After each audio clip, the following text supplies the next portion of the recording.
So, good evening, good morning, good afternoon, everyone from wherever part of you are attending from the globe.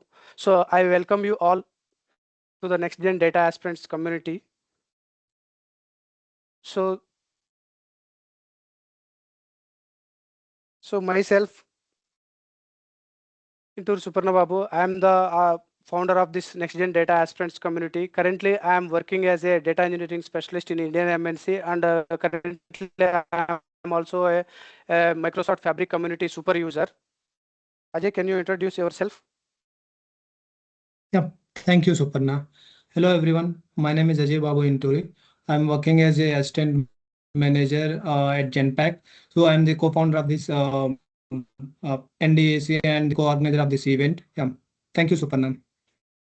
Okay, let's move on to the next slide.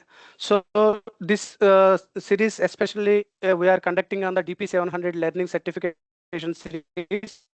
Initially, we had a session one that is took by the Anusha. So already a recording is available. If anyone is missed it, we will share that recording in the chat box. So I request everyone please go through that recording. And while coming to this event sponsor KSR Data Vision. So at the end of the session, we are going to conduct a quiz. So whoever the winner of that quiz,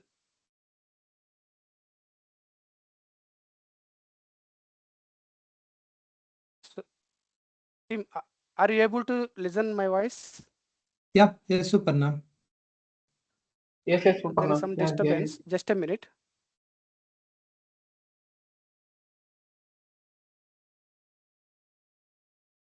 Disturbance. Just let me reshare my screen.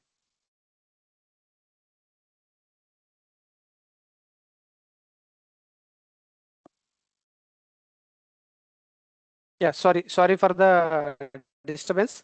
So the event sponsor is KSR Data Vision. Winner of the quiz will get the goodie from KSR Data Vision. So please wait till end of the session. So end of the session, we are going to collect feedback of the session and as well as quiz. And if we come to the title partner, so Microsoft we are collaborated with the Microsoft, and that's how this Fabric Data sessions is happening. So our title partner is the Microsoft. So before going into the topic, these are the session guidelines. I welcome everyone and I request everyone be on mute and consider others. And if you have any questions and if you are anything you want to ask, just please park your questions and you will your all the questions will be answered at the end of the session. And if you have any doubt, so please raise your hand. According to that, you can ask the questions. And before going into the topic, so what I am going to show you, so I am going to show you how you can apply for the free voucher. So first of all, if you want to voucher here, if you see, so the link where uh, Fabric Data Days, see here, request your 100% voucher DP 600 and 700. Click on this. Once if you click on this, this form will be open.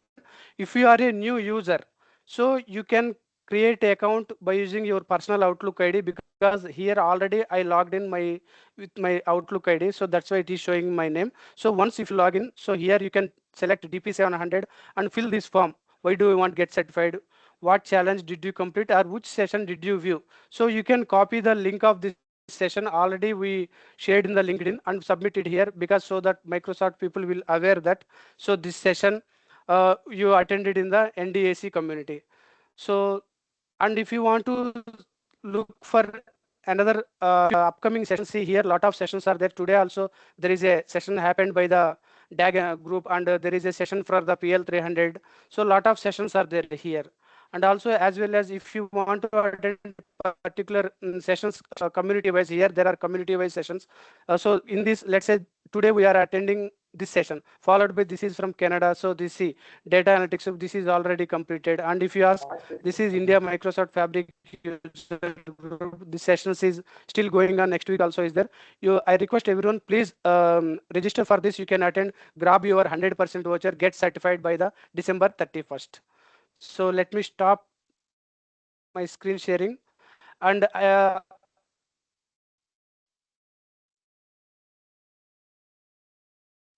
welcome our speaker. He's a as well. He's one of the key contributor in the Microsoft Fabric community. He's having a Microsoft super user badge. So welcome, Rajendra. The floor is yours. Thank you, Babu. I mean, in between, your voice is breaking, so maybe it was me facing the issue or others too. Can you It's hear me my as voice? well. Yeah, Yes, Okay. yes, you are Yes, audible. yes. It's breaking. Okay, I'm audible, Yeah, right? it's breaking Okay. for everybody, it seems to be. Yeah, there it might some network issue. Fine. Sorry. Yeah. Thank you so much, Babu. Thanks for this opportunity from Next Gen Data Group. So, already introduced by Babu, I'm Rajendra Ongol. I'm in Microsoft MVP data platform and both Fabric as well as Power BI. I'm a super user at a Fabric community and certified trainer. And I'm currently working in the Bars Digital as a lead and architect at business intelligence part. And if you want to reach out to me on the right hand side, you can scan the QR code, you can get connect with me on this.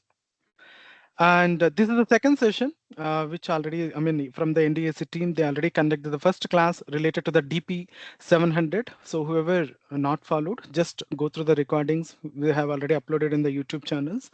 So please go through it and make sure that you are in a process flow, like on the DP 700 part, what it is and how it is going to work. I know within a day, you will not able to do everything, but as a slow process, just try to work on step-by-step process, like go one by one video and then class by class and try to attempt for the main exam also before December 31st. Try to claim it, the voucher or the coupon from the Microsoft, and try to attempt for whatever you are looking for, like either it is a DP 600 or DP 700. Try to take it over and get it certified accordingly. Coming to what I'm going to cover today, and I'm going to cover today about Microsoft Fabric. So last session, they already covered it, but I'm just trying to give a glimpses who were not aware of what is the Microsoft Fabric part.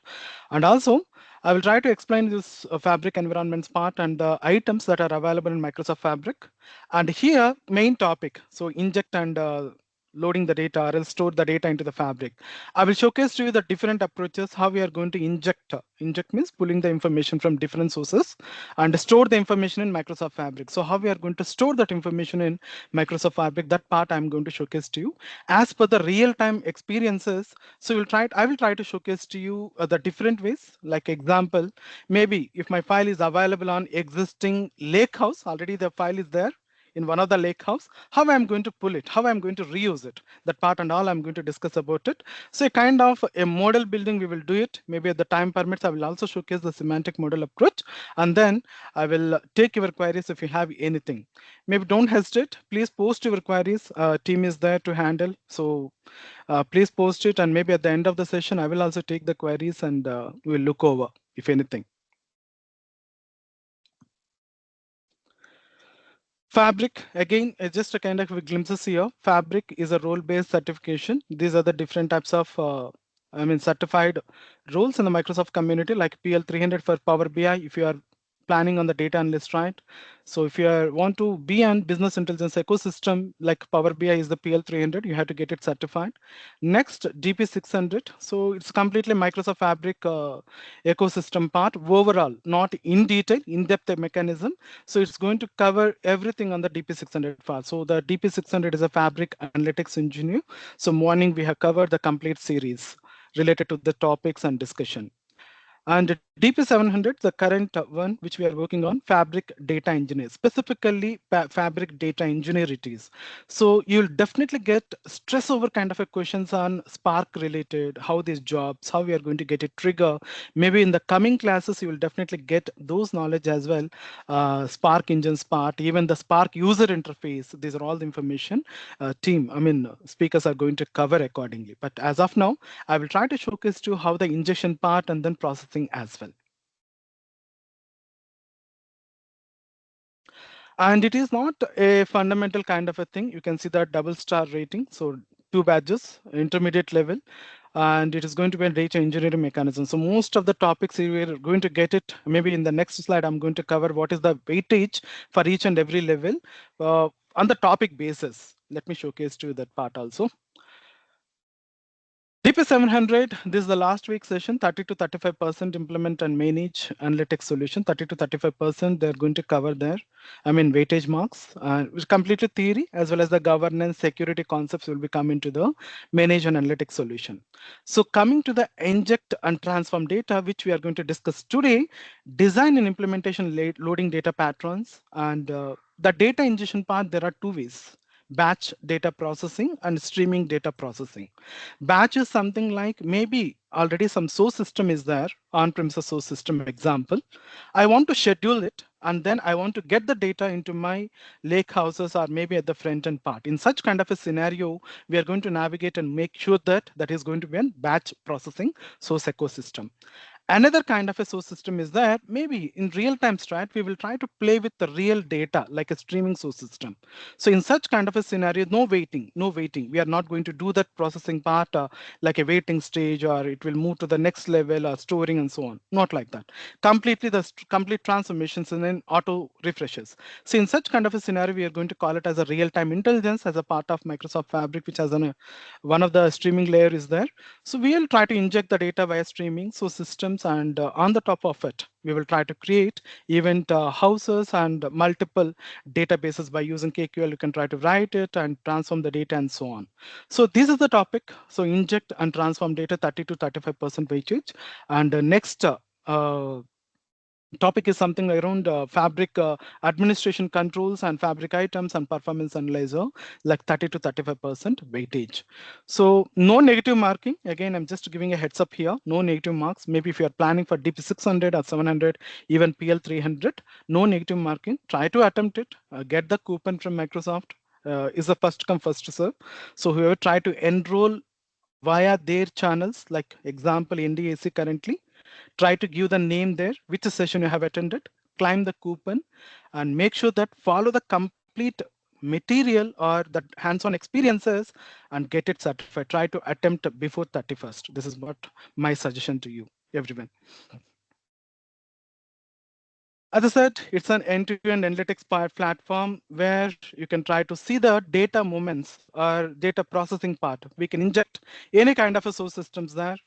And we can also see the real-time store systems by using the event stream and event houses part and what not. So if you're observing, different items or different personas Microsoft Fabric has been supporting. So it's completely an unified platform.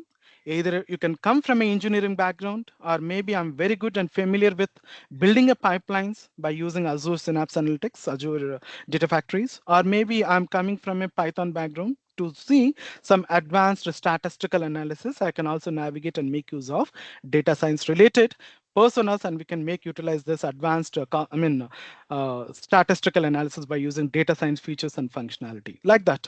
Real-time analytics is there, and even we can try to build the cloud applications like data warehouses for storing the historical data, which will get supported as tab tools, trees, and so on, and databases as well. We can create the databases even in the Microsoft Fabric ecosystem part. Many customers are there. I'm not discussing this, very minute layer. So I'll just, this is the customers related. I'm just skipping on the next slide. Say here, these are the different personas, and I'm not saying this as an architecture. This is the different personas which are already built in Microsoft Fabric. So first of all, maybe I'm not familiar with Microsoft Fabric, how I will go to get started? Maybe that kind of a questions I will get it. So first, we need to have a proper account. So without proper account, like a working mail IDs, you cannot get connected to the Microsoft Fabric. First, we need to have a business email ID. And then you can start playing with any kind of an work environments like a data factories or data engineering. Now data engineering is not coming up. You can, first of all, we need to build a lake house and data engineering capabilities like a PySpark, Ingest, and so on. We can try to use it. And even data warehouse. I want to build my existing on-premises data warehouse. I want to move or migrate this on-premises data warehouse to the cloud. We can, seamless integration is there. We can try to navigate by using CI/CD pipelines, existing pipelines as well. And the data science part, so if you're observing, maybe I want to build some strong advanced statistical models like machine learning models and predictive analytics. We can make use of the data science capabilities in Microsoft Fabric environment.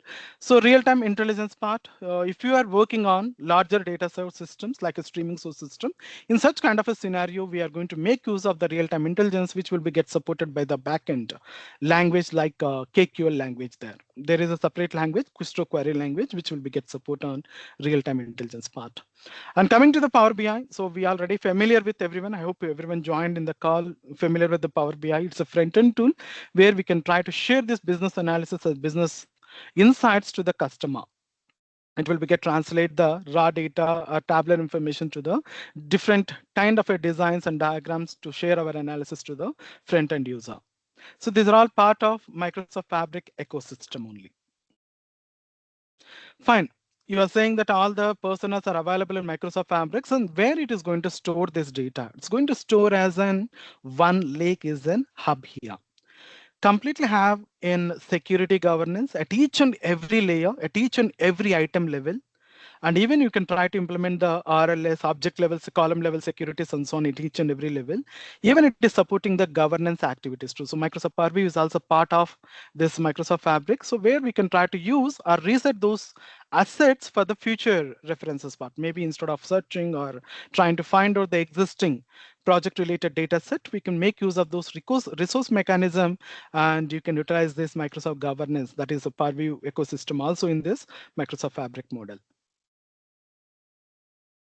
One lake is a copy here. So to get redundant, I mean, maybe if there is already existing information, I don't want to repull the data. In such kind of a scenario, we are trying to avoid the duplicacy of the information. So by using this one lake functionality, we will avoid duplication on this workspaces or is that particular project model. Like a Fabric, if I can get started, I can just try to easily find out and track that information as per our personas, and maybe I can try to take it as the data factories to build a pipeline or data warehouse. Maybe I can try to reuse it as a part of today's ingestion model. I will showcase to you one of the existing lakehouse extraction, that is a warehouse extraction, and then I will try to build some some kind of a table information, and then we can discuss accordingly.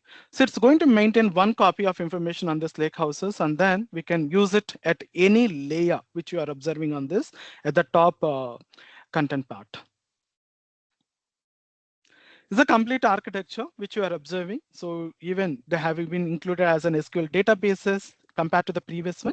Databases has been included, SQL databases. Different set of source systems are available, Azure kind of a modeling part. So maybe if time permits, I will showcase to you the databases that are available on this SQL while connecting to the items. And data activator is one more which has been added for maybe if there is need to get it as some notification alert or some kind of changes on my data, I want to get it trigger some notifications via emails, or maybe I can also get it send an email via Teams as well as kind of a group. So we no need to wait or cross verify at different time zones, and maybe if there is any discrepancies on the data level like ups or downs, we can just try to activate this data activator like a setting a rule, and then we can set the notification as per the conditions. We can see the notifications to our mailboxes instantly. So these are all the layer. Copilot is also integrated, but coming to the Microsoft Fabric, morning also I got a question.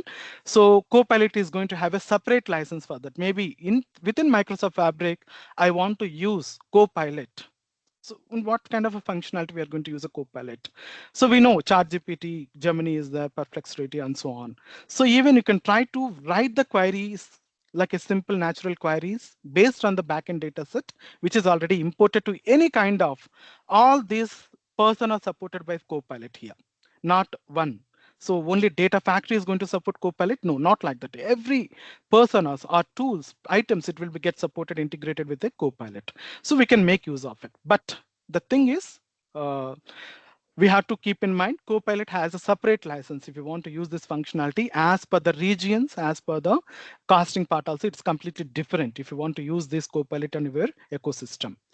And one link, we already discussed about it, and all this information we can also utilize Microsoft Power BI, which is nothing but a governance related. We can reuse those created assets, and we can also configure the data steward kind of a capabilities, and we can try to segregate to find out right people navigating the right data. Like that, we can try to configure accordingly. Fine. If you're observing, these are all the data will be get it at the top of Azure ADLS Gen 2, and it supports any type of a file system. It's like the data, how it is going to store in the backend part. The data will be get stored once you are trying to import from the Fabric load items workloads. It will be get stored in the form of a Delta Packet format files. So what is this?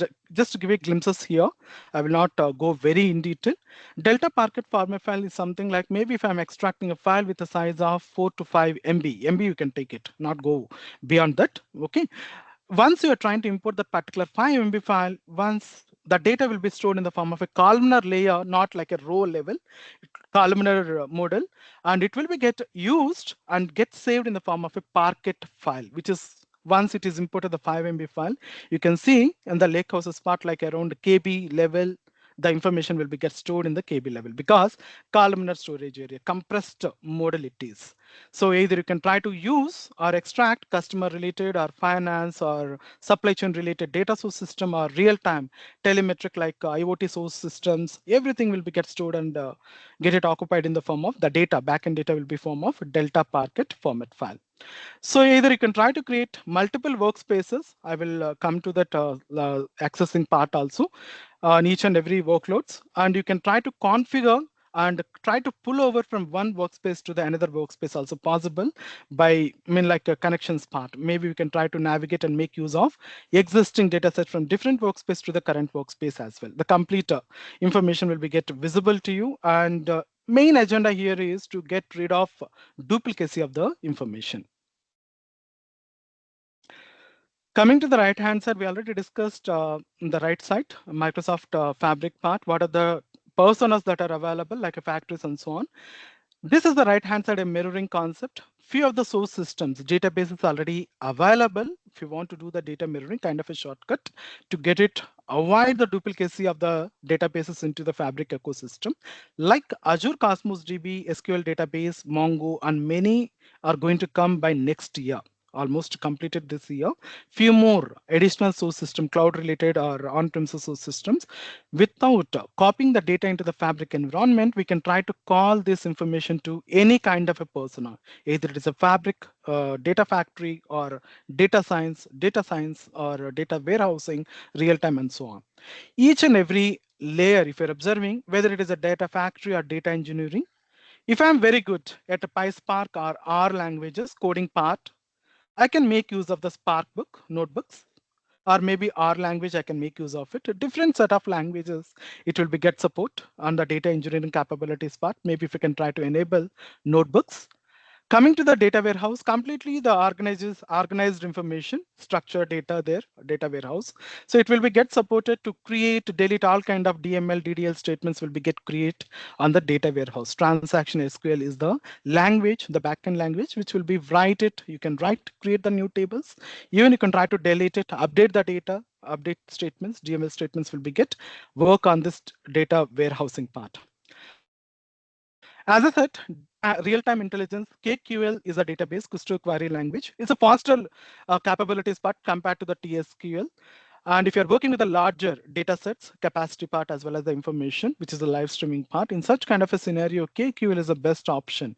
So Rajendra, maybe you'll ask me a question like, Rajendra, this real-time intelligence will not support TSQL. It will support TSQL also for selecting or for writing the queries. But as per my observation, it's going to take some more time compared to the KQL writing statement. So very simple. Morning, I given a session as well, Kusto query language, quick guidance on the top of it. So it's easy, the languaging part compared to the TSQL. It supports transaction SQL statements also works there.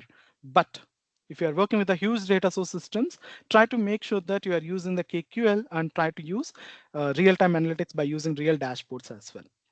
Coming to the Power BI, so it's a front-end application where we can try to showcase or display the business KPIs metrics, key performance indicators to the users.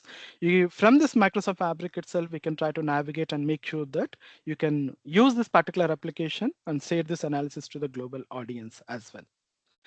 Along with that, so is that going to support any kind of an external databases like Azure, ADLS Gen 2 wise? Maybe I want to get connect to the buckets, Amazon Web buckets or Google Cloud Computing Source Systems. Yes, it will be get supported. We can try to import that information also without moving that particular data into the your fabric environment. We can make use of another way of data ingestion is via shortcut operations. So once the lakehouse creates, we can make use of the shortcut operation. We can pull over and without loading that information into your existing one lake, and we can play accordingly. So we can make use of any kind of a personas which are available at the top part. Fine. Let's try to understand and manage the fabric environment. Main important thing, basic fabric concept here, please try to keep in mind. Every organization is going to have one single tenant, not multiple. If you want to get start, one organization is going to have one single tenant. And inside the tenant, you can create multiple capacities. Like example, what is this capacity? In the simple terms. So maybe I'm working with some development part, okay, and my data to cross verify with a minor, not larger data, it's going to be smaller. In such kind of a scenario, I can try to utilize simple capacities. Like example, instead of going to the premium capacities, I can make use of basic capacities, SKUs part. So in my current organization as well, we are using the basic capacity for other workspaces. Like example, development, testing. These are all workspaces we are using basic capacity, which will impact the costing part less compared to the premium capacity. So you can create multiple capacities. So coming to the production, we are using the premium capacity because we are not sure the data which we are going to showcase to the global audience in a larger extensions. So in such kind of a scenario, instead of configuring this capacity to basic, we can make sure that the capacity should be a premium capacity so that even the end user, if they don't have any licenses related to the fabric, they can navigate and they can try to make sure that they can able to see the report or data set, semantic models, and so on. So different capacities in single tenant, we can create multiple capacities as per the business requirement, as per this project related part.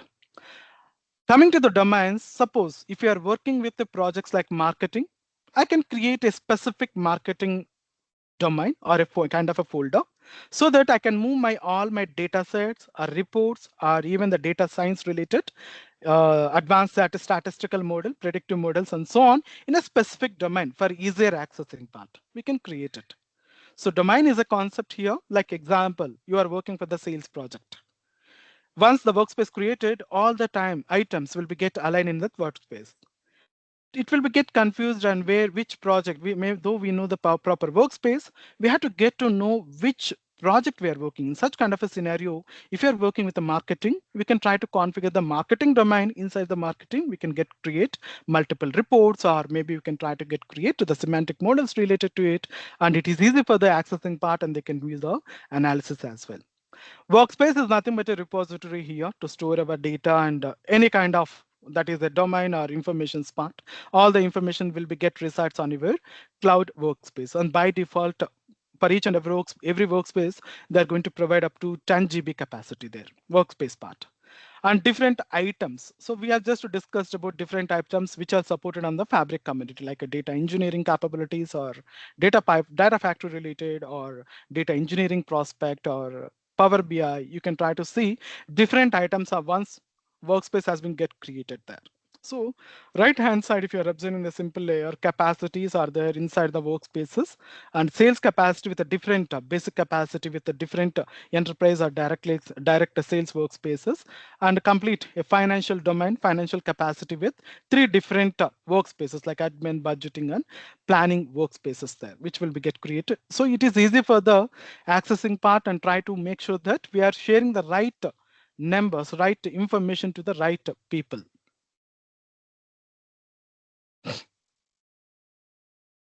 That's what I just discussed about understanding and clarity part. How it looks like. Once the workspace has been created, you can see on the left hand side something like a folders.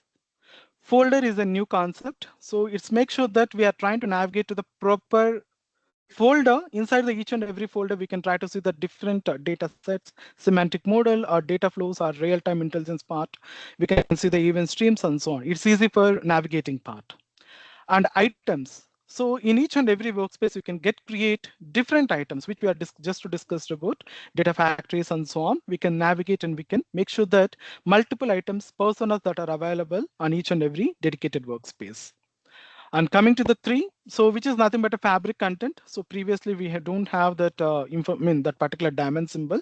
Is it to identify which kind of a workspace, which kind of an capabilities that we are going to have in this particular workspace. So fabric content workspace, which we are trying to identify in the form of diamond symbol. Fourth concept is very, very important. Who is accessing that particular workspace? Manage accessing part. So whenever you are trying to give the permissions, there are some specific roles we have to need to make sure that that's like administrator roles, like member role, contributor. This is the hierarchy. Administrator is the first, who is having the complete privileges of the workspace. And next level of permissions is going to the member role, and next contributor, and last will be the viewer role. Most of the time we will try to give an viewer role access to the customer. Can you please mute? Can you please mute? Just a minute, Rajendra. Yes, muted him. Yeah. Thank you.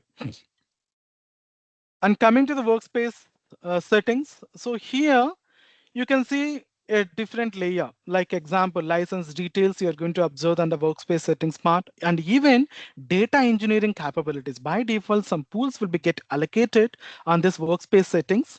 So each and every workspace have a dedicated pooling ecosystem.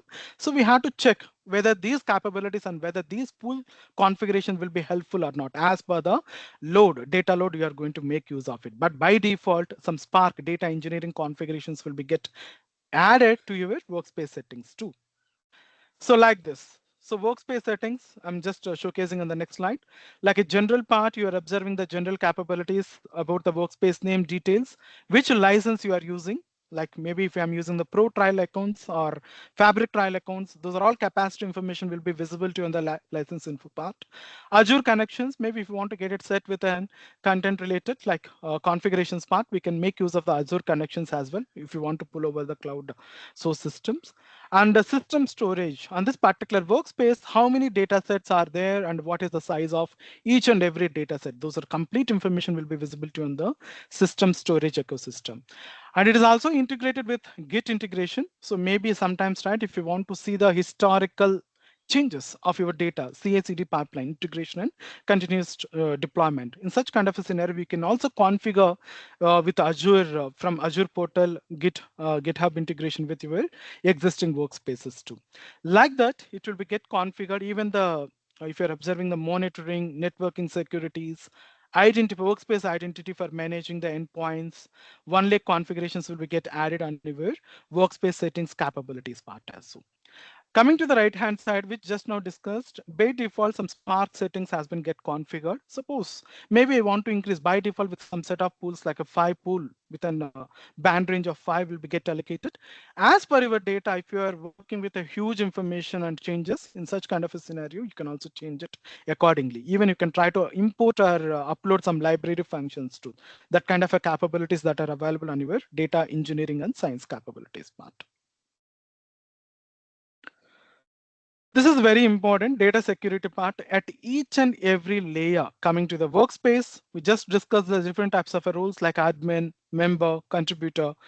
Viewer roles are there on the workspace part, fabric workspace permissions part. And coming to the item level configuration in the fabric, like example, we are already aware of the fabric items like data factories, data science, data engineering capabilities, real time and so on. We can also configure this at the row level security configurations, and even those, one lake security configurations also we can implement it, but still one lake accessing control is a preview feature at. Like even we can try to configure it individually, granular, lowest level of configurations at the lakehouse part or warehouse. Even in the semantic model, we already aware of this semantic model level configurations, permissions like row level security, we can implement it and we can share those analysis to the right people. Fine, let me showcase to you practically so that you'll get a clarity about it. Hope you are able to see my screen, right? Yes, Rajendra.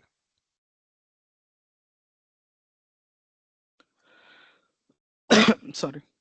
As I said, I'm going to showcase to you as per the time permits, different ways of ingestion of the data, like once what needs to get created. I will explain you that part also. I will also showcase to you different ways to get it pull over that information to your lake houses. Okay, transformation again, I'm telling you, if the time permits, I can showcase to you. Okay, what are the transformations we can try to perform on this data flow gen 2? We are aware of it, data flow gen 2, or maybe if you are trying to make use of analytics endpoint, SQL analytics endpoint, how we are going to use a visual level analytics endpoints and try to perform the transformation. That part also we will discuss about it.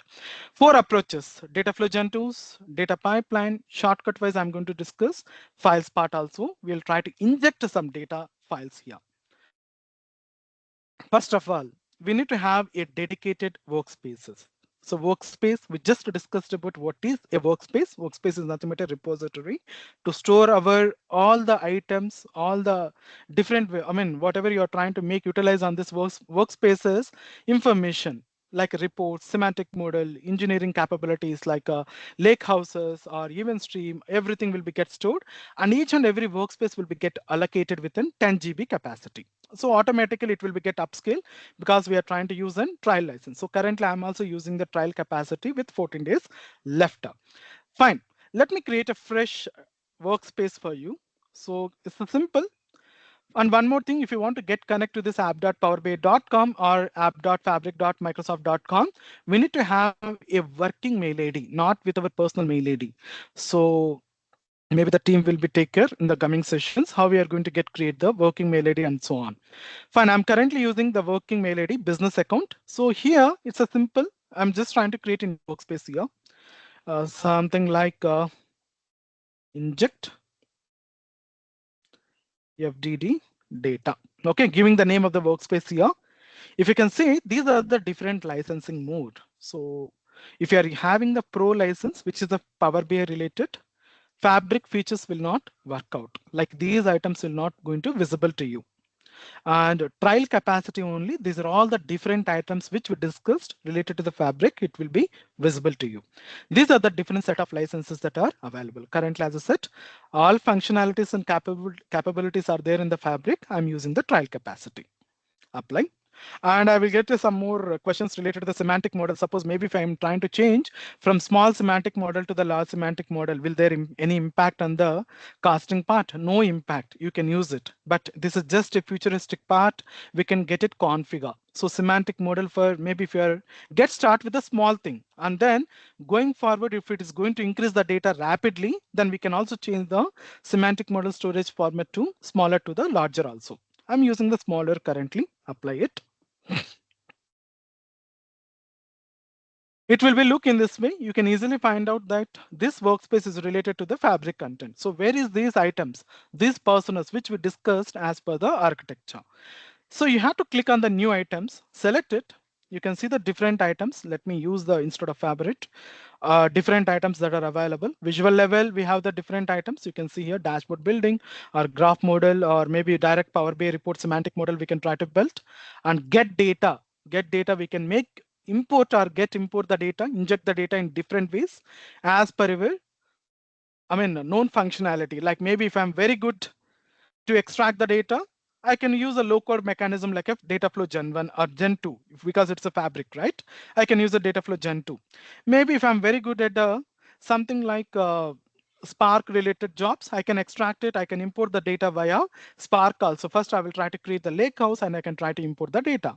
Like that, we have to make sure that which functionality we are using. So these are all the different ways to get it import or different ways to make sure the data is getting, analyze and train the models. Like if you are working on this data science related project, we can make use of it. That's fine. Let's try to create as a part of our inject the data a lake house. Previously, we are just typing the data engineering.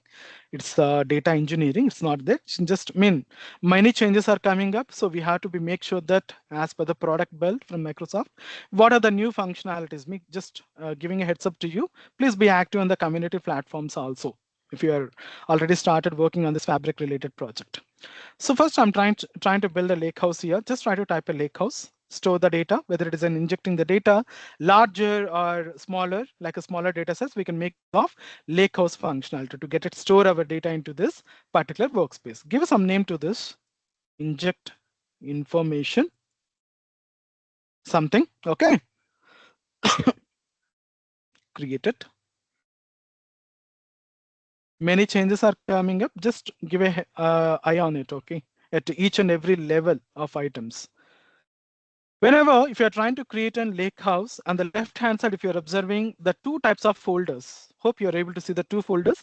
Simple terms I'm explaining. Table, we are aware of it. If it is a tabular model and the information in the form of rows and columns, it's easy to understand. First of all, if it is a table means I can easily see the row by row information, and we will call it as an technically managed files, tabular file. Maybe if my data set is something like unstructured or semi-structured, in such kind of a scenario, I can make use of the file source systems too. I can use a different ways to get it import this data into the files and try to convert by using some different transformations into the table. This is what most of our development part, we are going to spend most of our development part here trying to convert or else transform that particular unstructured or semi-structured data to the transformed data, like completely worked manner, like in the form of a tabular information. Fine. What are the different ways to get it import the data? So if you're observing, multiple approaches are there. If you want to get it import some data to this lake houses, you can see the get data option here. You can import the files, static files, flat files, or even you can try to build a new pipeline if you are very good on the data factories. I mean, whoever coming on the background part. And if you're good on data extraction part, I can make use of new data flow gen 2 and I can try to import it. And even the shortcut, if you're trying to get connect to some external source systems, like as I said, Amazon S3 bucket or GCPs, and I can make use of without importing the data into this lakehouse. That is very important. You can see that shortcut information too. First of all, what I said in the sense, I will try to import one of the file which is already there in one of the, you can see here, different workspaces are there. I will just try to reuse one of the warehouse level table to my, I will try to inject to my existing lakehouse via shortcut. So see here, get data, new files. These are the ways. You can see the S3 external source systems. I will try to make use of, because it's already available in one of the lakehouse. I'm just trying to use Microsoft OneLake. Let me check that file also. So warehouse, let me click on this warehouse. It is one of the warehouse. I'm just trying to reuse it. Okay, click on next. Any questions or concerns, please let me know. So see here, these many tables are there. So which table I'm going to import? I'm not looking over all tables. I'm very much interested to reuse in this particular project. Assume that you are building a new project. One of the table that is well structured and it is ready to use. So that is going to be an WWA sales importers, data importers, fact master. I'm just trying to import this file, fact table.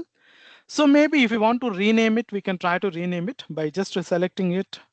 And you can try to rename it as per your project build and try to select OK. And here, this is the shortcut, right? Is a kind of a simple clip option is there for easier identification part. Whoever working on this, which file it is and how we are trying to extract it, you can simply identify by using these icons. So this icon stands for the shortcut. It's simple clip option is there folder. So I'm using the same naming conventions. I'm not changing it here. Once you can get create, you can see also the status with the success notification once in progress, and the item or data set will be get in the form of succeeded. So that particular table, WWI fact orders table, will be automatically visible to you and to your lakehouse now. It will take some time based on the network and bandwidth speed.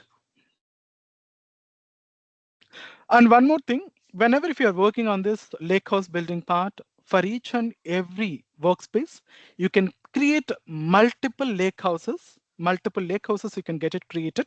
And even we can try to add existing lakehouses too.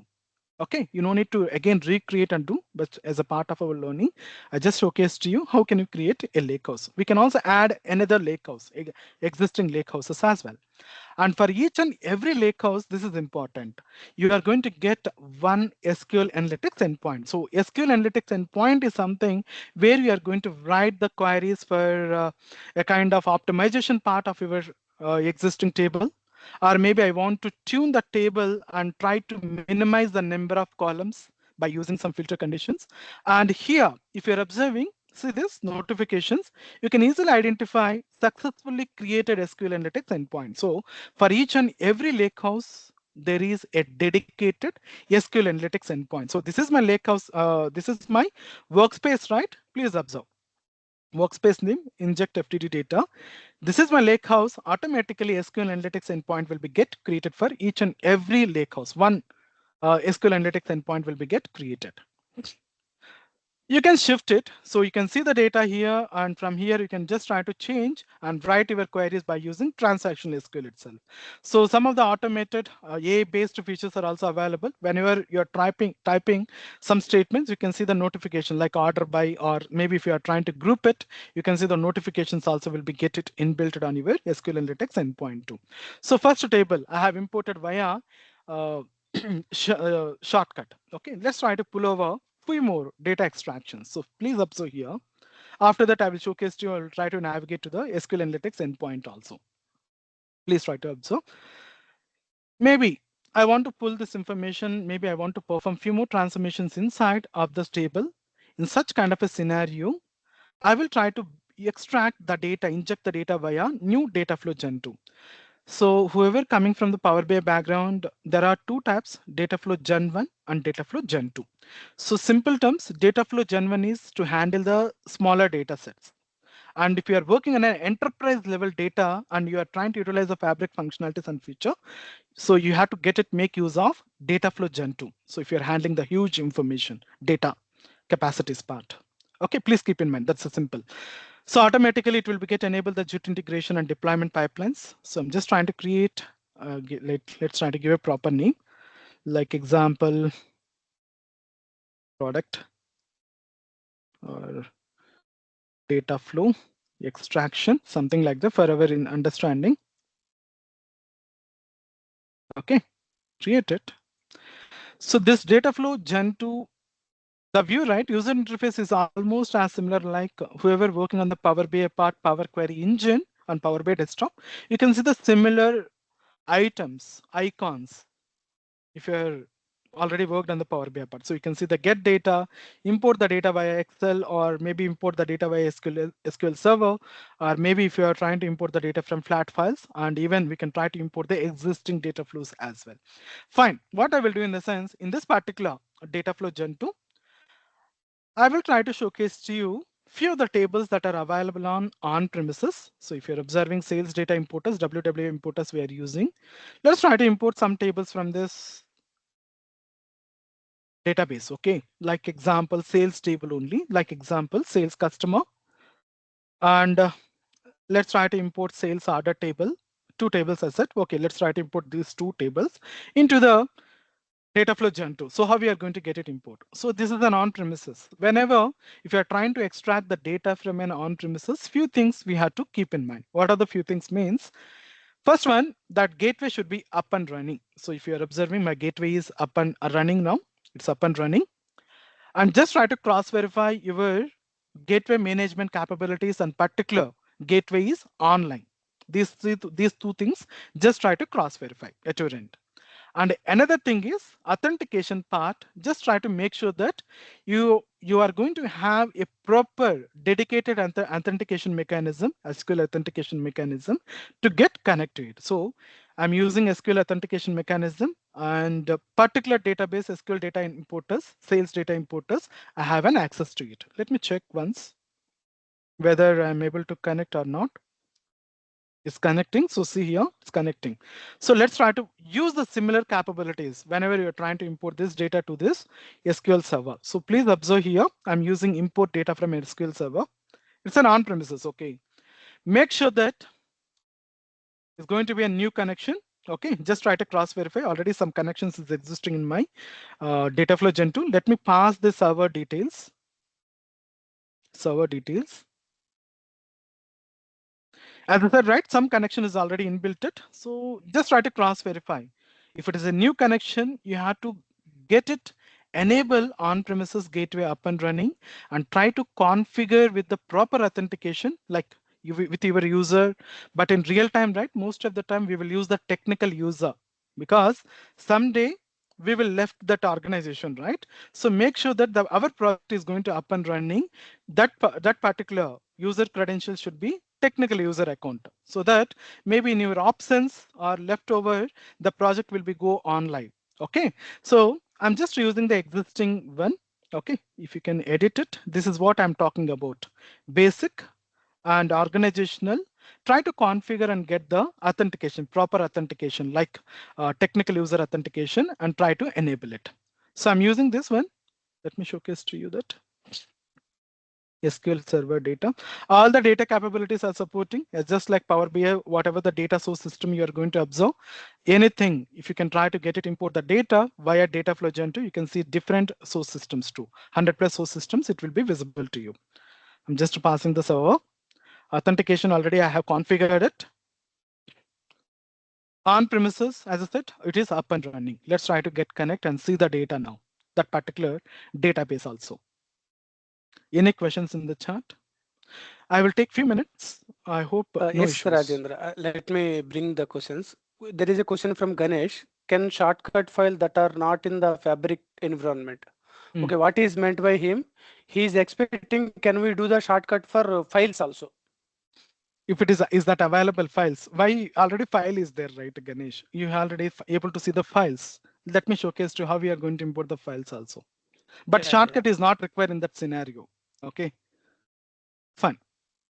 So see here, now this time I'm showcasing the extraction via SQL Server, on-premises SQL Server. Let's try to pull over the sales data importers. I have an access to all the databases with that credentials. Let's try to pull over the SQL data importers. Try to pull two tables, okay, will not take much. As a part of our learning, let's try to extract, as I said, sales and sales customer. Simple tables only, not much data here. You can see as the data preview here on the right hand side. But you're working on the cloud part, right? It will take some time to visible to you. But in the Power BI desktop level, you can instantly see, okay, based on the network speed and band. You can see the memory utilization as well, and that how much throughput and size. And coming to the Fabric license part, organizations to organizations differs. If you are working with the smaller data sets, get start with F2 and slowly you can enhance to F4 and F32, F64 as per the capacities. Okay, SKUs. And Let me import one question table. from Sambit Rajendra. Meanwhile, can we go for which is better when data flows into or pipelines? Pipeline is better. You can copy it simply and you can pull over to the, performance part as per the extraction. It's simple process.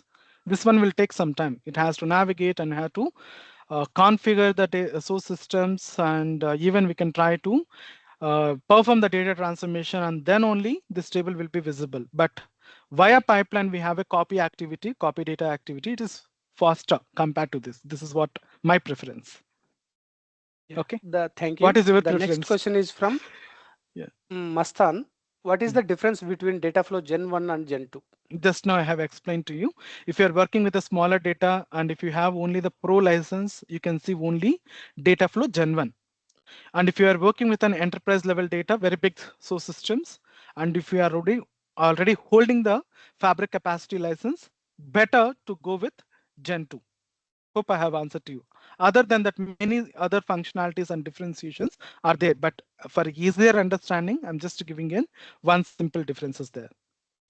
Let me create it. So see here, this much time it is taking. Yeah, thank you, Rajendra.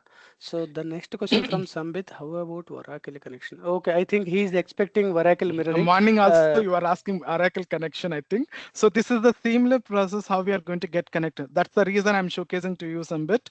So how I'm connecting to the SQL SSMS Studio to this Power BI, this Fabric. Like that, if you have a proper credentials for the Oracle, and proper TNS listeners are enabled, you can easily import that particular, on-premises Oracle source system to this Fabric environment. Hope I have answered to you somewhat. Sorry to interrupt. Is it possible that even after the session, just that Oracle connection we can see once? I mean, I don't want to disturb anyone else. I don't have the Oracle database. I have SSMS Studio, so that's why I'm showcasing SSMS Studios to you. Sambit, we'll plan in the future a dedicated session on the Oracle mirroring. Oracle database. Okay. Thank you so much. Okay. Yeah. So see here, it is taking some time, and coming to this functionalities part, it's almost as similar like a Power Query editor. You can see the table information. All the tables will be get listed. On right hand side, query settings are there, and sometimes there is a chance to change the data destination to where to store this particular sales customer. I haven't imported other table. I just imported the sales customer, which is simple table. So you can see, just try to cross verify. Yes, this is going to store in this particular part and this particular workspace. Sometimes if you're not like, and maybe if you want to get it configure as this sales customer as a new table, in such kind of a scenario, I'm just removing the destination table here. We can configure it. So here, data destination, just removed it, add the destination, lakehouse, same configurations, connections part. I'm not disturbing the connections here. Click on the next. It will take some time to get visible the sales customer table to the lakehouse. Okay. I will try to complete it. Okay. Remaining extractions, two more extractions are there. I will just try to complete it. Just give me some time. Whenever, if you're trying to configure the Dataflow Gen 2 extraction to visible this particular file to the lakehouse, please keep in mind, I just deleted the lakehouse, right? We're just trying to configure again, like, what is our workspace? The inject data, right? Inject data, lakehouse. Click on this, select it, this particular folder. You can try to change the naming convention of your file. It's taking time, I'm not sure about it. So select it, click on next. Few important things that you have to keep in mind the next step level. By default, some settings are aligned here in the next step.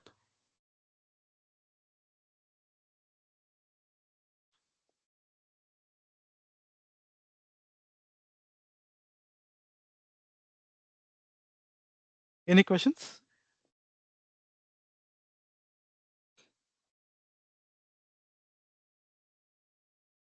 There are many ways to extract the flat files. Okay, the files which you set, no need to go for shortcut mechanism for that. Okay. I'm not sure about why it is taking too much time for me. Just injecting to this particular lakehouse. Yes. My voice is audible, right, Supan Babu? Yes. Okay. It is taking more time than expected. Yes. Wait, then let me cover some other things then. Wait. Yeah. I mean, theoretically, we'll go with this. In the meantime, just I don't want to wait for something. So please observe here. These are the different ways of extraction. You can Dataflow Gen 2 for low code mechanism, but slowness we can face it. Data factory pipeline, most of the time we will use a copy method and try to do the pipeline building. And even we can try to configure, because one of my warehouse, we can use daily refreshes. At the time, older files, we will use the delete pipeline. Delete function is the delete mechanism part. We can delete the older files, which is the staging layer files, and we can load the fresh data by using data factories too. And if I'm very good and familiar with the notebooks, I can also do the notebook-wise extraction. We can build the notebook-wise ingestion of the data, and we can perform data transformation accordingly. Currently, this one, I just showcased you the shortcut mechanism. So please try to keep in mind these icons, okay, for simpler understanding. This is nothing but shortcut mechanism. So you have extracted this particular file or data set via shortcut mechanism and so on. So real-time data source system, we will inject the data via event stream. Morning, I just covered that event stream wise, how we are going to extract the bike source systems into the via event stream and then store the data into the event houses. So these are the different ways. And for the storing part, you can get it stored. Multiple options are there. Just now you're observing the lake house, I get configure, or even we can try to get it configure the table information to the warehouse, or even store the data into the SQL database. event house, even you can try to store that information in the form of Kusto query language wise, that particular database as well. The storage mechanism part, these are available features and functionality. Moving on to the next.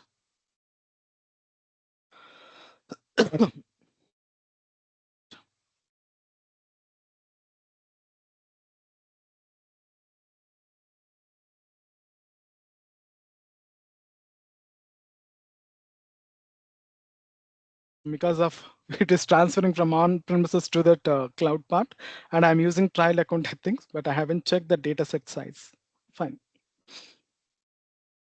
Yeah, that's fine. That's fine. And few more important things that we have to keep in mind. Just wait. Even my laptop also gets stuck. Just give me a minute. Wait.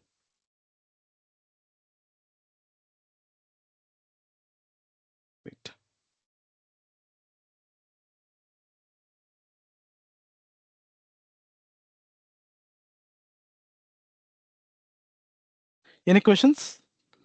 Yes, Rajendra. Let me. Please post your questions. Shortcuts can say like live connections. Live connections means which live connections you are asking? Like in terms of Power BI live connection. Power BI live connections. Why? Simple, right? If you are simple terms, shortcut. Why we are going to go for the shortcut? Suppose if your data resides, your project related data resides on some different other than Microsoft related source system, it resides on some other like Amazon Web Services like S3 buckets or Google Cloud Computing. Such kind of a scenario, you can go with the shortcut. But if it is already available in your ecosystem, you can go with the data flows, or my preference is the data pipelines, and you can try to get it extracted. That is my preference. Okay. Sorry, one follow-up to this, Sambit here. As you showed just now, so a shortcut you showed that if the data is available in a different workspace in the same one lake itself, so for accessing a data available in the different workspace, via shortcut is the only way, or other way also we can? You can also, other way, I'm not sure about other way, but via shortcut, it is as simple as easy. Okay. Or else maybe you can try to pull over the existing lakehouse. We can add the lakehouse and we can import it into the current lakehouse also. We can copy it. That is also works by using copy. It will be duplicate data. Duplicate. Right? Again, instead, that's what I said. Instead of again recopying to the your ecosystem, just try to refer the existing lakehouse itself via shortcut. That is best approach. Okay. Thank you. Yeah. Just give me a minute. Rajendra, see, so my source system is files here that is reading from some other external server where the clients are posting the daily basis sales file something. So for in that case also we have to use the shortcut only, because that is you kind can of use a virtual network. Virtual network. Yes. Currently we are going with the shortcut mechanism for virtual source system. Correct. Yes. We are using some command prompt, and then we are trying to store it in some location, run drive, and from there we are using the Fabric ecosystem to get extracted.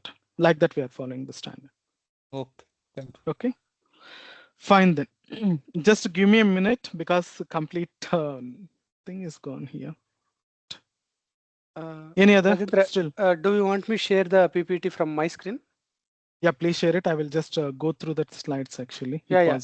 Just a minute. Let me open the PPT. I think it's a session 2. Yes, session 2. Yes. Just a minute. In the meantime, Babu is going to share the screen because my laptop completely stuck. It is not responding. Sorry for that inconvenience. I think so. Session 2. Session sorry. 2. Yes, session 2. I'm opening. So whatever the service we are using Fabric, all this like kind of a like pay as you go model, like whatever the capacity. Like if you are trying to purchase the license, there is a Fabric license related tool is also available now, recently added. So previously, if you want to go with the Fabric related license, right, we will go to the Azure calculator and try to find out, select that particular tool and so on. But now there is a Fabric calculator licensing part. So as per the usage, maybe I don't want data engineering capabilities, that particular item. I'm very much interested on the data science related project. So we can just try to enable the data science related and just try to compute how much compute engines you are expecting. Like that, we can do that. Okay. If time permits, that link also I will share it, Mastan. Just give me a minute. Complete. Thank you. Yes. Yes. Little down. Just a minute.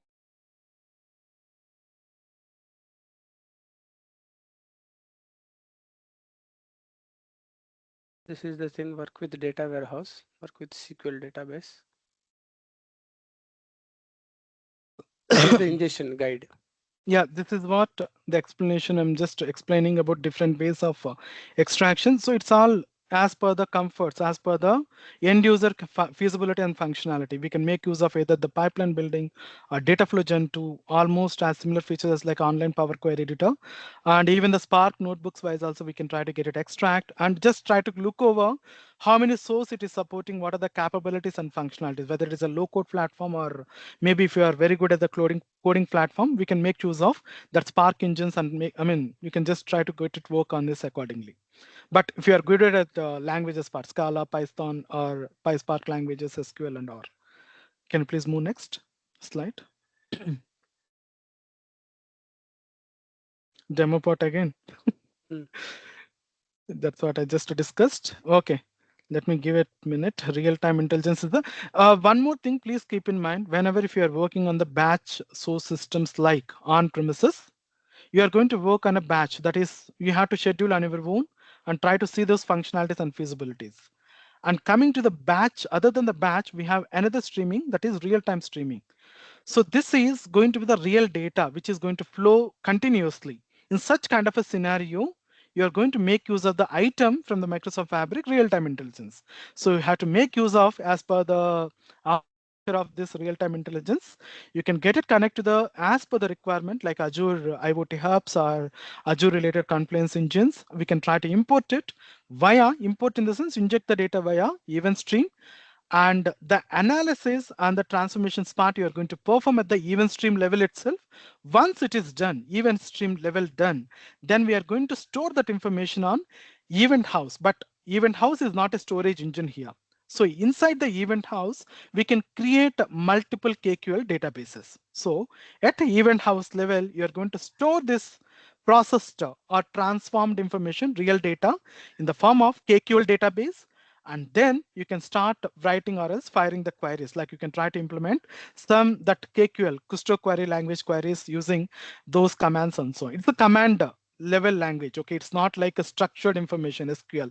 So we know SQL better. Transaction SQL, you can write the statement means SQL select a star from something where condition with some filter conditions. But here Kusto query language, some of the commands will work out. It's not as same like SQL language. Some of the commands only will work out, but make sure that Kusto query KQL language is a case sensitive, and we have to write with the pipeline symbol operators and different execution part like a take commands, project command for the table extractions and calling the different fields and so on.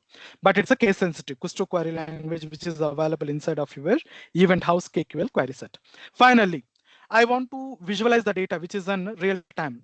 In such kind of a scenario, you can try to navigate to the real-time dashboards. I can showcase the real-time metrics with different type of visualizations, but it is limited. If you are trying to visualize the data via real-time dashboards part, limited number of visuals and functionalities you're going to observe via real-time dashboards.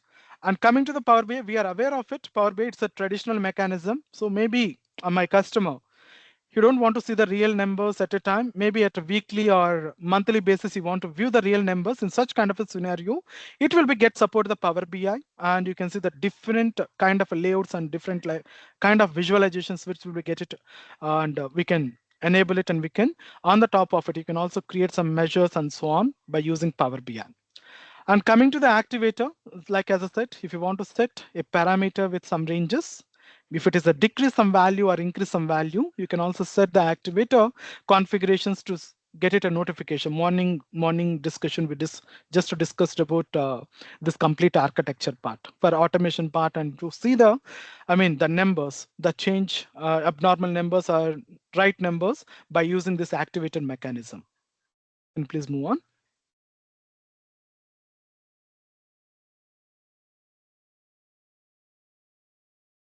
1 second. I just got back my system. Just wait.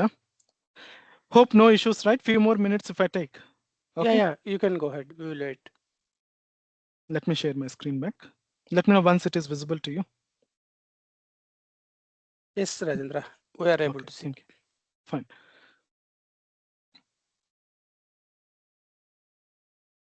Few more minutes I will take, and then we will wrap up. Okay. Sorry for inconvenience in between my. Yeah, no problem. I'll just try to showcase you one extraction and then I will stop. Okay, as per the data extraction part. And let's try to configure again. So see here, our workspace is inject. I mean, that particular lakehouse name is inject. But make sure that in real time, we will not create these kind of these many workspaces. Make sure that workspace should be very cleaner and give a proper naming conventions there. Okay.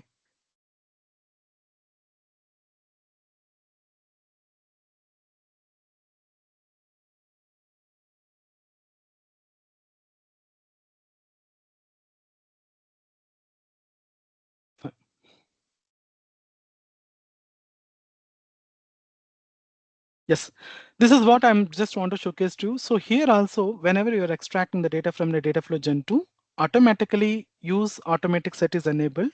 And if you can try to turn off this feature, so you will get to know you want to replace the existing table or else you want to append or else add the new data set to that lake house. So make sure that this is important. Okay.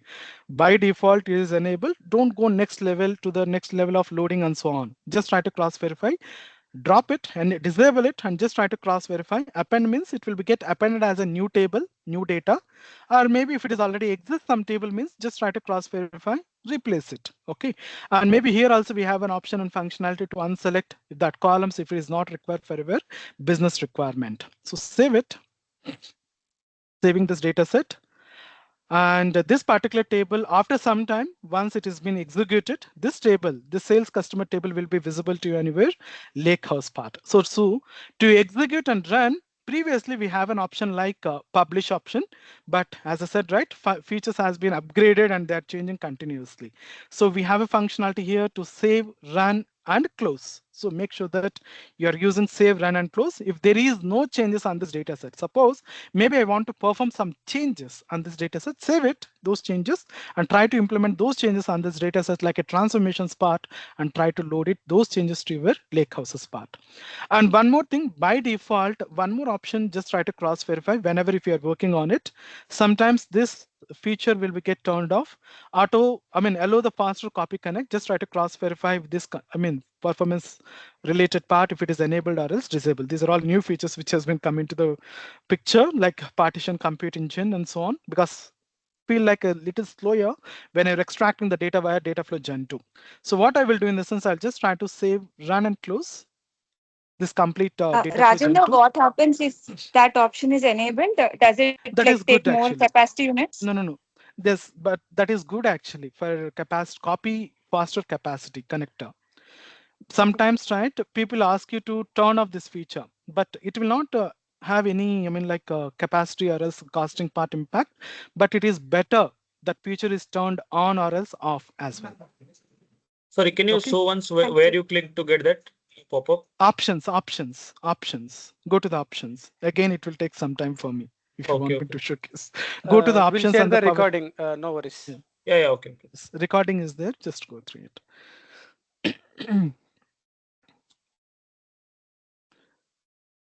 And just give me a minute. Let me open. So see here, one more extraction, as I said, we'll showcase to you and then we'll wrap up for today. Assume that your file is already available on a container. Okay, some Azure, portal.azure.com, some container level. So how we are going to pull that information to your lake houses. So this is also taking time. Just give me a minute.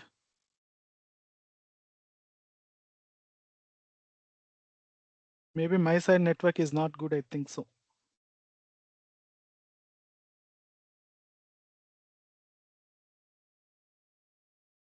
I think it's overloaded from tomorrow, today morning onwards, back to back sessions. I'm just opening this. Correct. Morning onwards, I haven't closed actually. Sorry for that. Okay. Morning 4 hours and again it's like full packed. Yes, that's the main reason. But I mean, apologies for this. Okay, please observe it. I'm just navigating back to my lake house. Let me showcase to you one more extraction and then wrap up for today. So I mean, that particular data flow Gen 2 table also visibility on this tables part, okay? And fine, I'm getting some questions like how we are going to import the data from maybe flat files and so on means you can use this file approach, okay? Files is nothing but, as I said, unmanaged, okay? Unmanaged source system like semi-structure, CSV, XLS, JSON, okay? Parquet files also. You can try to make use of file source system. So here, you can try to use the file option, click on this file. So you can just try to use like this, okay? And try to pull over. Maybe if the file is available on my data desktop level, I can try to extract it. Just give me a minute. 1 minute.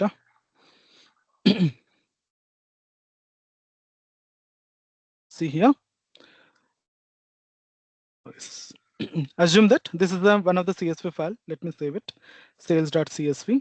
Let me save this. Assume that that file is available locally.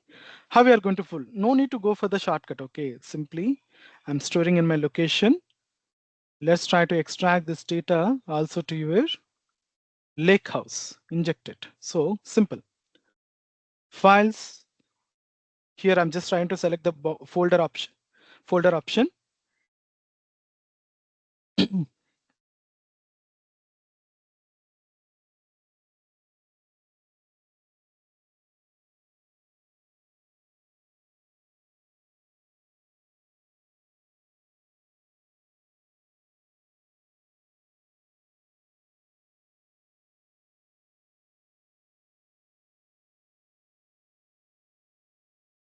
Okay then. Yes.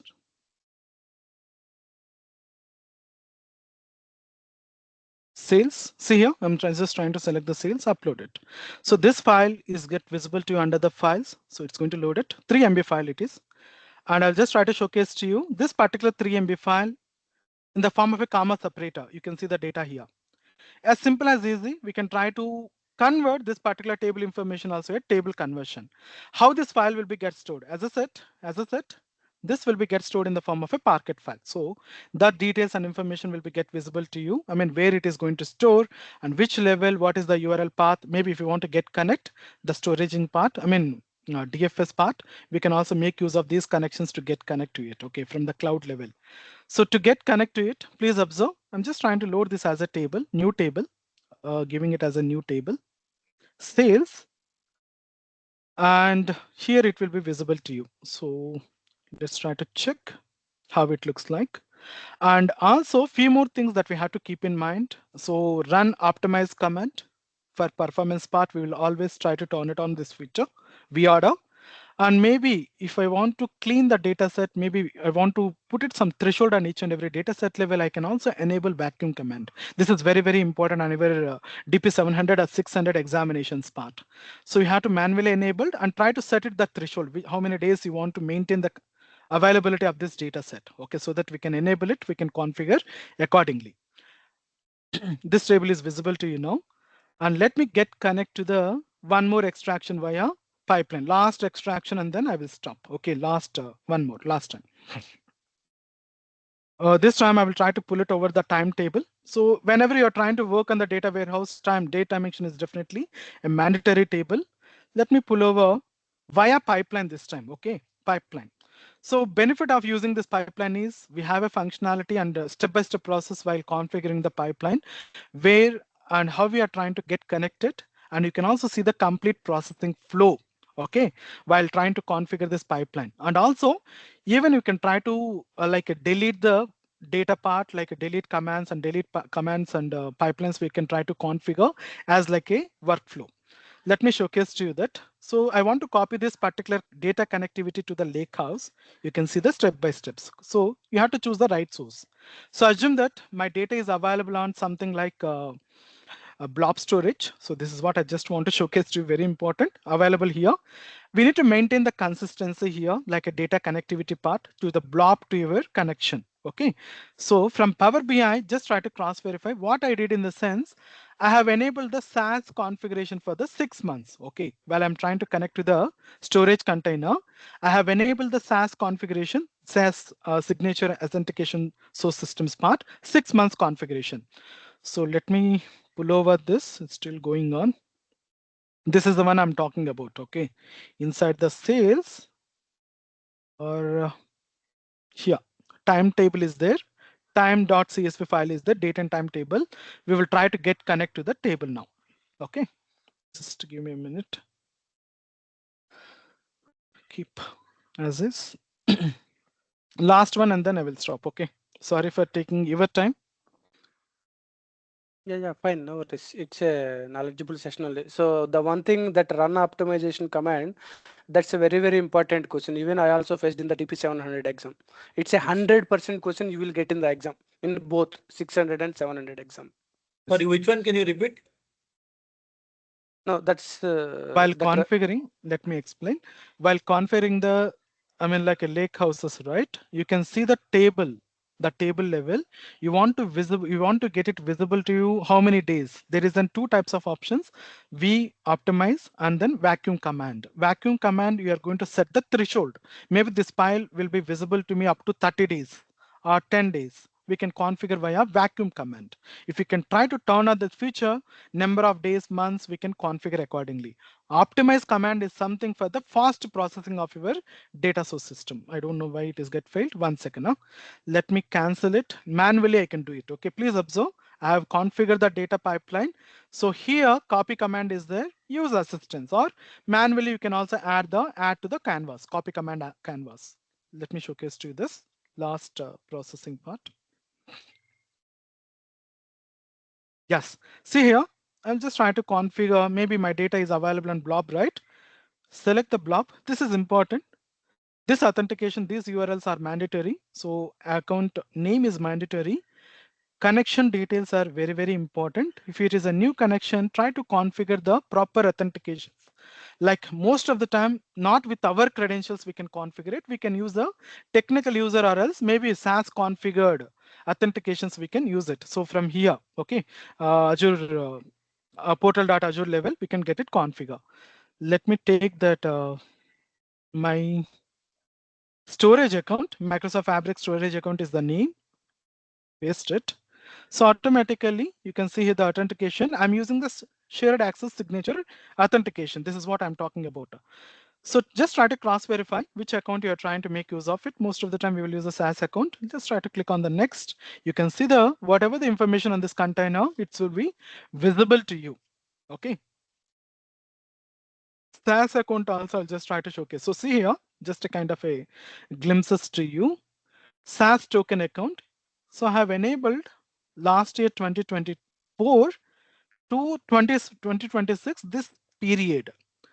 This particular token is going to be active. So the token will be get visible to you with this API, I mean this particular convention. So like that in real time also we'll get it configured this signature account token accounts with some months, approximately 6 months. Okay. So I'm using this configuration here. Let's try to get connect to this particular data files folder. Multiple containers are there, and try to pull over time dimension table. And you can see the data preview as is time.csv information. And you can choose the data destination in the next part. It's taking time. Next. Destination, where we are going to store it. So I want to store in my existing lakehouse. I don't want to duplicate it. This is my lakehouse. Inject information. Try to select it. So on-premise is already enabled. So recently now these changes is coming up, like popping up with the data. Here, sometimes I'm getting a question like, do you want to process, if it is an on-premises source system like a database like Oracle SQL Server, do you want to do a complete full copy or incremental copy? So we have to choose it here as per the performance prospect. So if it is a full copy, the complete data again, it will be get visible, load it, reload it, and it will get it refreshed. Incremental copy, maybe the data will be bulkily get it added to the existing source systems. Instead of again redoing the similar process, we can try to make use of incremental copy also. Like maybe I can try to set the timestamp from last 10 days to the current day, or else maybe the tomorrow's. I can try to set it out the incremental refresh also. So as of now, it's a simple data set. You can configure as per our requirement. So see here, incremental copy means we can override the destination of this existing tool load, this tool preview copy, preview feature. Simple. I'll just try to configure, and it is a timetable. It's a timetable now. And here also we can try to edit the number of columns. The number of columns will be visible, and try to remove if it is not required that some of the columns, like simply select and then delete it.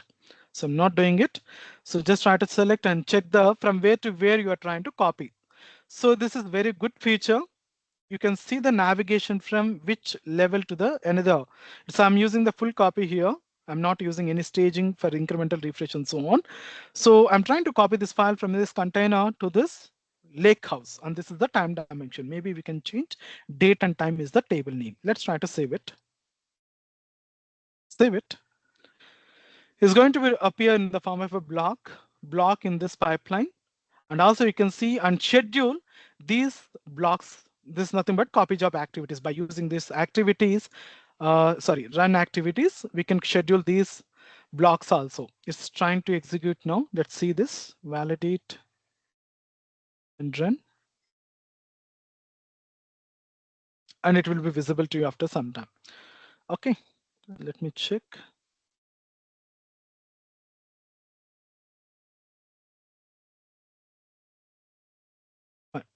So timetable and even the see here sales table, which I have pulled over the sales customer table, which I have pulled over from the data flow gen 2 is get appear. So this is all based on the capacity which you are using. I'm using trial capacity.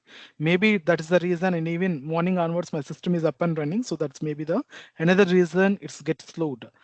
And like that, even just now I have used the pipeline building. So this particular table also get visible to you once it is get executed. And this particular table also visible to you on this lake house part. And from this, you can take it forward to build the semantic layer. So previously we are able to see something like a default semantic layer, but you can make use of most of the time. You can try to prepare a own semantic model and try to build those semantic connections to the Power BI layer. The front end part, we can make sure that it will be get utilized. And last concept I will try to showcase to you, so which I already done in the morning part, real-time analytics. So as I said, as per the architecture, we have to get it, extract the data via streaming, inject the data via streaming. Icons part, let me explain it. If you're observing this icon, right, this is the event stream. So bike streaming. And if you're observing, this is the real-time dashboard. So where you can see the complete change of the numbers based on the configurations. Like example, maybe if I can try to set the, this frequency of the data refresh time to time, like second by second, the values will be get changed accordingly. So currently it is on the views part. And yeah, let me edit it. It's already live now. Here, auto refresh. You can configure intervals part like a continuous refresh or 10 minutes time. We can set it and see the numbers, continuous numbers here. I just set it up. See here, values will be get changed. Once these parameters, these activities will be done, the data will be get stored, and we can share this analysis to the global audience. So maybe they want to take some real numbers or to take some decisions, they can try to download, export this data in the form of some CSV format, and they can try to take their business decisions accordingly. So this is another concept related to the inject and transform data. So I have covered data flow gen 2 wise, flat file via shortcut, and even I got to cover like data pipelines. Pipeline also we covered, and real-time intelligence as well. I'll just try to showcase the glimpses about it. Fine, I'm done, and thank you so much, thank Babu, you, for Rajendra. giving this opportunity. Yeah, thank you. Hope you like it. Thank you. Everyone. Thank you for this wonderful session. Okay, so Rajendra, can you please stop share your screen? Let's go for quiz. Yeah. Suparna, do we have a Q&A after the quiz? No. So the first we will go with the quiz, then later we will continue with the Q&A. Okay. So and before that, I'll have a announcement. So today is the day 2, and the third session next. The third session is going to take care by the Santosh, who is the CTO KSR Data Vision. The session is about monitor and optimize Microsoft Fabric solutions, and the last session is going to taking care by me. It's a how you need to prepare for the exam day and how what are the resources available. I am going to share all the resources with you what I have. So I request everyone, please go through. Already the links is shared in the groups. You can go through that and you can register in the meetup. So let me share my screen. So please scan this QR code and let me copy this link. Just a minute.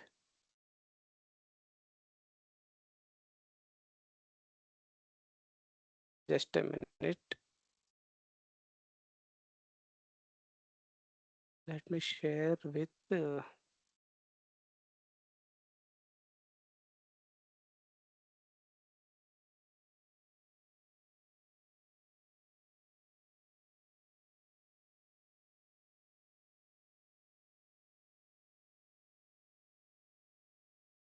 so it's loading screen. Just a minute. Please let me know once if you see the screen. Yes, we can. Let me put that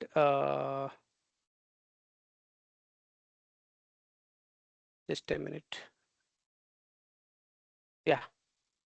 Now you can scan this QR code, and meantime let me share the link also with you. The chat box. Those who are attending from mobiles, let me share the within the chat box.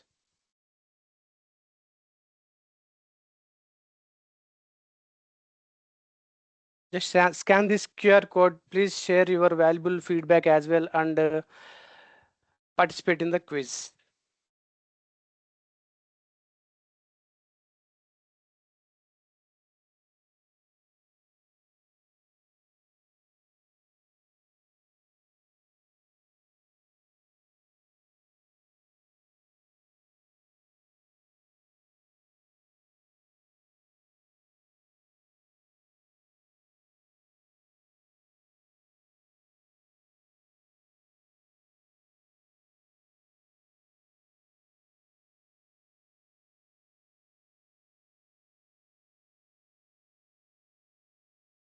If anyone is facing any trouble, please do let us know.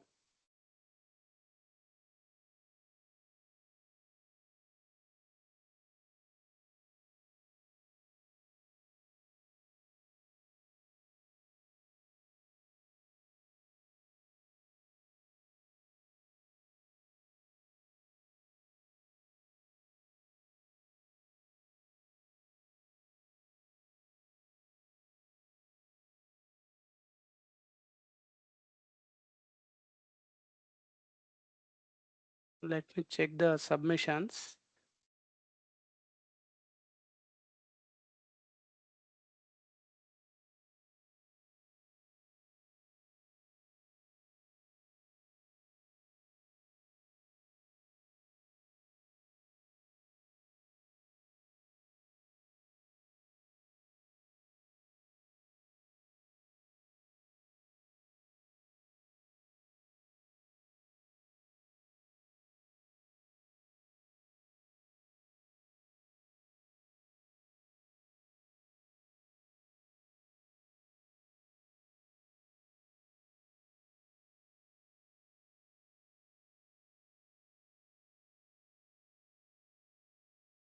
Team, anyone is facing any issue, please do let us know.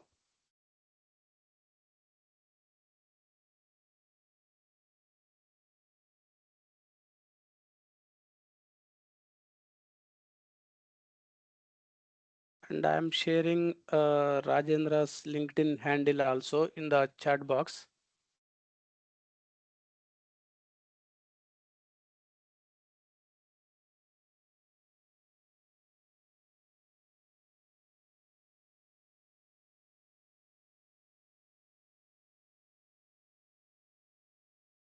please follow him in the LinkedIn, and whatever the questions you have with respect to the data, Power BI, Fabric, and Power BI and everything, you can ask, you can connect with him and you can ask your questions. Meanwhile, if you have any dedicated question, you can post it in the community also, where your all questions will be answered by the community experts.